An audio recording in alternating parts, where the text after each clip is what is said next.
पति जाकर बिस्तर पर लेट जाता है और पत्नी घर का काम निपटा रही थी। पति उसका बेसब्री से इंतजार कर रहा था ताकि वो आए तो फिर बातचीत का सिलसिला भी शुरू हो जाए। आखिरकार पत्नी आती है और जैसे ही वो आकर बिस्तर पर बैठती है, तुरंत ही पति उससे कहने लगता है कि तुमसे एक बात पूछनी है, सच सच बताना। जैसे पत्नी बात सुनती है कि क्या पूछना चाहते हो, वो कहने लगता है कि मुझे एक बात पूछनी है, बस मैं ये जानना चाहता हूँ कि सच है तो हाँ कर देना और झूठ है तो ना कर देना। तभी वो पत्नी कहती है ठीक है, जो भी तुम पूछोगे मैं बिल्कुल सही सही बताऊंगी। पत्नी ने जैसे ये हाँ भी भरी तो उसने कहा कि बस मैं ये जानना चाह रहा था कि क्या तुम्हारा किसी से अफेयर चल रहा है। पत्नी ये बात सुनने के बाद उसके हाथ को झटक देती है, कह देती कि तुम्हें शर्म नहीं आती, किस तरह की बातें करते हो। पति फिर से पूछने लगता है बता दो ना कि तुम्हारा किसी से अफेयर चल रहा है। वो पत्नी मना कर देती है, पति फिर से पूछने लगता है और इसी तरह से करते करते वक्त आगे बढ़ रहा था, लेकिन उसका एक ही सवाल था और उस सवाल का उसे जिस रूप में आंसर चाहिए था, उत्तर चाहिए था, वो वैसा नहीं मिल रहा था।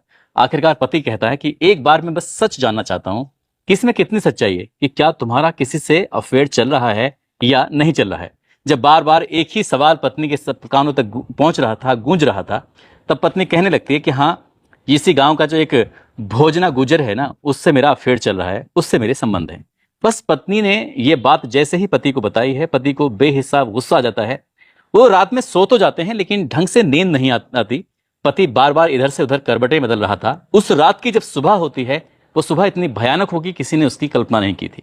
मामला जब अदालत पहुंचता है तो अदालत में जज साहब को ये कहने के लिए मजबूर होना पड़ता है कि इसे तब तक फांसी के फंदे पर लटका के रखा जाए जब तक इसके प्राण न निकल जाए। वो तारीख भी तय हो जाती है और जब तारीख आती है तो आखिरकार जयपुर की सेंट्रल जेल में फांसी के फंदे पर जब चढ़ाया जाता है, वो काफी छटपटाता है, लेकिन अदालत ने जो फैसला सुनाया था उसको तो बिल्कुल पूरा करना ही था। जब तक उसके प्राण नहीं निकल गए तब तक उसको फांसी के फंदे पर लटका कर रखा गया था।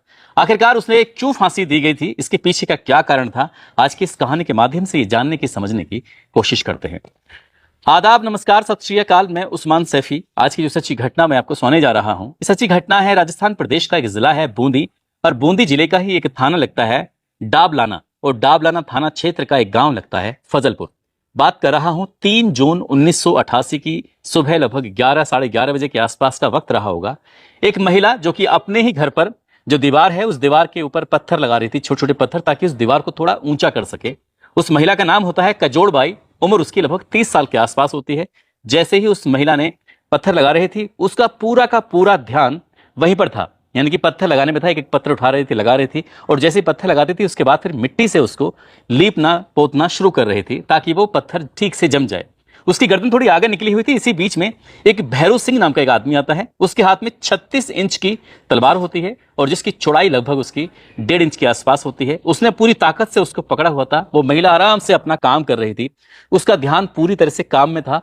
उसने पूरी ताकत से उसकी गर्दन पर जब वार करता है तो उसको संभलने का मौका ही नहीं मिलता। उसे ये कि उस पर कोई हमला करने वाला है, उसे पता ही नहीं चला था कि ऐसा भी कुछ होता है। और जैसे ही गर्दन पे पूरी ताकत से तलवार मारी जाती है तो गर्दन अलग हो जाती है, धड़ अलग हो जाता है। काफी देर तक वो तड़पता रहती है महिला। जब वो महिला तड़पती रहती है तो उसके पास में ही 2 साल का बच्चा है, वो खेल रहा था अपनी माँ के बिल्कुल बहुत करीब में। साथ ही 14 साल का उसका बेटा है जिसका नाम है नंद कंवर, वो भी खेल रहा था। और 7 साल की उसकी बेटी है हंसाबाई, वो भी वहीं पास में खेल रही थी। छोटा बच्चा 2 साल का, वो क्या समझ पाएगा क्या नहीं समझ पाएगा, लेकिन 14 साल का जो उसका नंद कंवर था वो समझ पाता है और उसकी चीख निकल जाती है। लेकिन उसे चीखने का कोई फायदा नहीं होता। एक के बाद एक तलवार उन तीनों बच्चों को मारी जाती है और देखते देखते 2 साल का राजबहादुर वो भी मारा जाता है, 14 साल का नंद कंवर वो भी मारा जाता है, 7 साल की हंसाबाई वो भी मारी जाती है। अब यहां से उसके हाथ में तलवार थी, उसके सर पर खून सवार था, एकदम भूत जैसी उसकी स्थिति हो रही थी। अब यहां से वो देखता क्या है कि उसका एक 8 साल का बेटा है, 8 साल के बेटे जिसका नाम है नाथू सिंह, जो कि इस दृश्य को अपनी आंखों से देख रहा था। उसने दरअसल अपनी जान बचाने के लिए यहां से जाता है पड़ोस के घर में। वहां पर एक पेड़ है और पेड़ में जाकर छुप जाता है, यानी कि पेड़ की आड़ ले लेता है। और वो छोटू महाराज के घर से थोड़ा सा पहले ये पेड़ होता है। जैसे ही वो भैरू सिंह नाम का व्यक्ति आता है, आने के बाद तुरंत ही इस नाथू सिंह के पास पहुंचता है। उसे बचने का, नाथू सिंह को जो 8 साल का बच्चा होता है, मौका ही नहीं मिलता। उसको भी पूरी ताकत से तलवार मारी जाती है। 1-2 तलवार लगते ही वो जमीन पर गिर जाता है और वो मारा जाता है। आखिरकार एक 4 साल की बच्ची है, नाम उसका मनराज बाई है।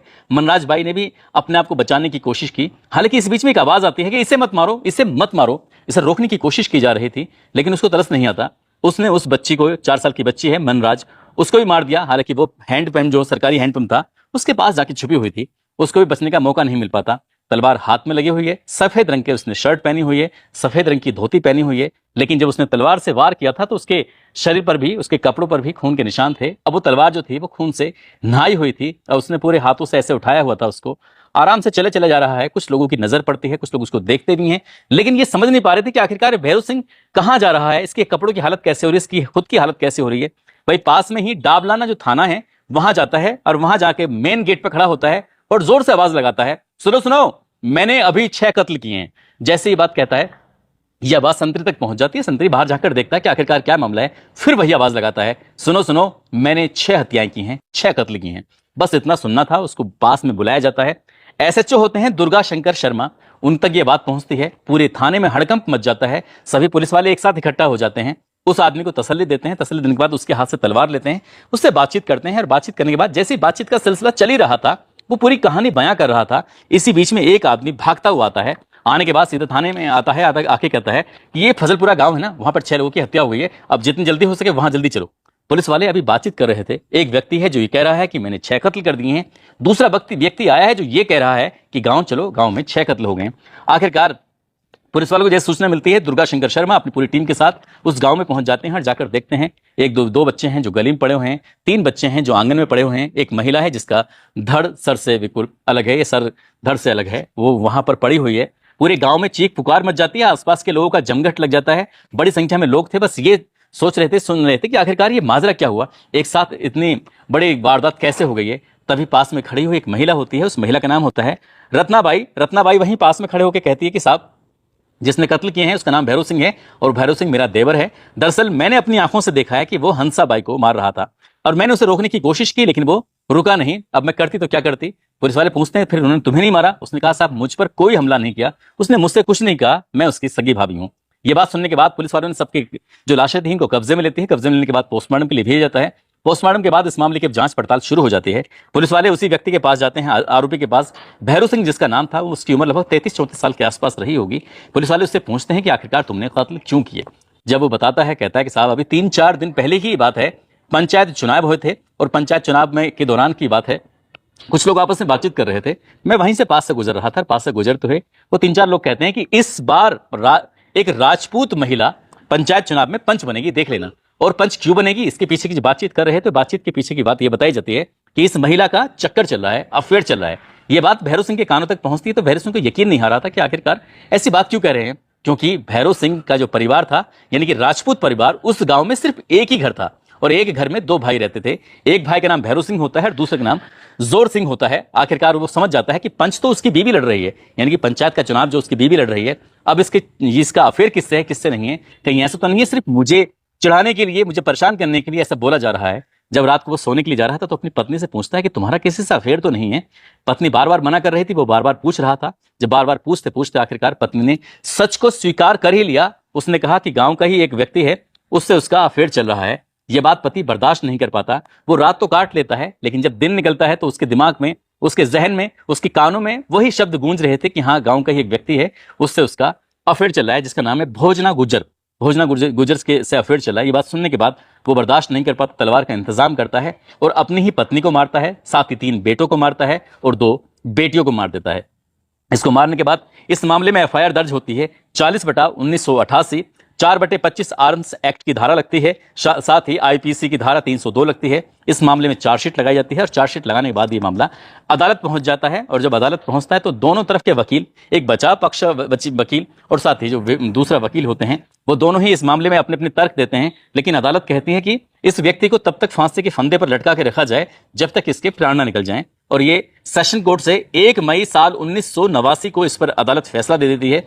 इसके बाद फिर हाई कोर्ट में अपील की जाती है और 20 अगस्त 1990 को हाई कोर्ट इस सजा को बरकरार रखता है। इसके बाद ये मामला सुप्रीम कोर्ट पहुंच जाता है और 4 फरवरी 1994 को सुप्रीम कोर्ट की तरफ से भी सजा को बरकरार रखा जाता है और यह कहा जाता है कि 20 अगस्त 1994 को इस व्यक्ति को फांसी दे दी जाए। वो तारीख आती है और उस व्यक्ति को तब तक फांसी के फंदे पर लटका के रखा जाता है जब तक उस व्यक्ति के प्राण नहीं निकल जाते। लेकिन दोनों तरफ के वकीलों में एक बात को लेकर ज्यादा जिरह चल रही थी।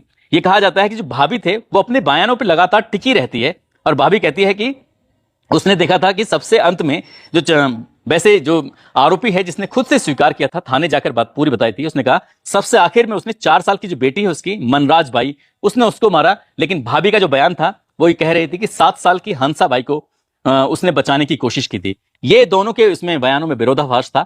लेकिन अदालत ये कहती है, जैसा आप ये कहते हैं, कि कत्ल तो हुए हैं, भले चाहे पहले हंसा मारी गई हो या मनराज बाई मारी गई हो, इससे कोई फर्क नहीं पड़ता। इस व्यक्ति को जीने का कोई अधिकार नहीं है।